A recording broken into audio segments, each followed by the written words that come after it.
lagi, niingon lagi ko, mag-away-away yun din sila.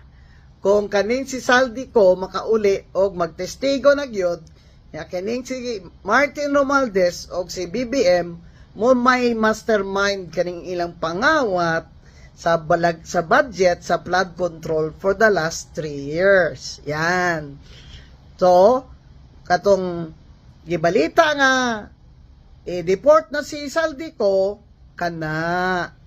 Kung si Ilonggo pa nagkaag na sila, sa Tagalog pa nagwala na si Martin Romualdez.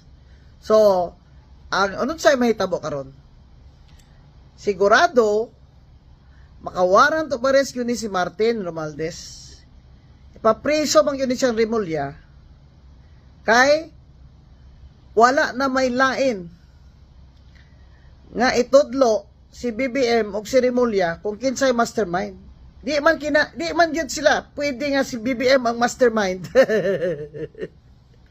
Mao kana nga si Martin Romualdez na pod ilang gitudlo nga mastermind kay unyag makauli si Saldi ko kay deport man gyud kana na wa na gyud mahimo ani si Rimulya kung unsay na sa affidavit ni Saldi ko naa na gyud na diha. Unya mag-apply man na Saldi ko og state witness. Syempre di man siya ang pinaka guilty, di ba? Kasi boss niya si Martin Romualdez eh. At ayaw magkalimot nga niingon na si Saldi nga katong nahuman na untang budget nag-order pa gyud si BBM nga dili oy isulod na diha ang ako kay kamo naman tanan nakakuha na kuha pa. Mao na ang 100 billion nga insertion dito sa small committee sa bicameral conference dito isulod ni DBM Secretary Amina og ni Saldi ko.